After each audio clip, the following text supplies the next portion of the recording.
He kept on making you do sins for many, many years. You did so many very, very bad sins. And then when you one day turn to Allah with a warm tear rolling down your cheeks, oh Allah, forgive me, I have wronged, and so on. And you feel so good and so nice and happy, and you feel clean and calm. And trust me, there is no way that you will not be forgiven if you are sincere. Allah will always forgive you. Even if you go back to Him 100 times, He will forgive you 101 times.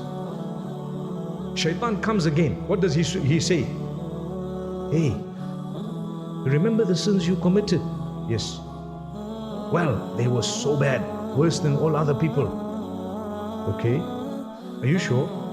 Yes. You ask for forgiveness, but Allah won't forgive you, not you. Me, not forgiven. Yeah, they were bad sins. Look at how Shaitan is talking. They were bad.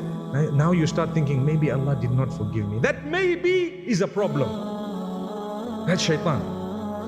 Allah says, why are you entertaining that waswasa again? Why are you entertaining the devil again? لا تقنطوا من رحمة الله.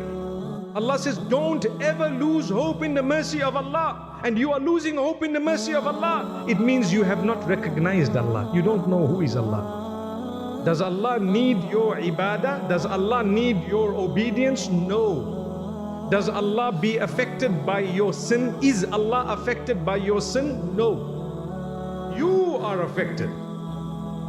When you do good, it's for you.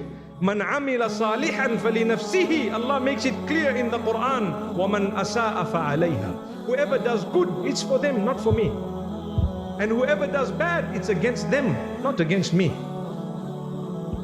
That's why Allah says, ظَلَمُوا أَنفُسَهُمْ. Those who wrong themselves. Those who wrong themselves, because you are wronging yourself. Subhanallah. So remember, do not let shaitan come back to you and make you think, I'm not forgiven. Right here, right now, sitting in this beautiful hall in Jakarta, we can actually all be forgiven. You just need to spend a moment, oh Allah, forgive my shortcomings. The sins I know, the sins I don't know. Oh Allah, forgive me. Oh Allah, grant me mercy. Oh Allah, I admit my sin. I regret it. I will not do it again. Forgive me and grant me the strength to stay away from it. Amen. Forgiven. Start a new leaf. And see how Allah will open your doors.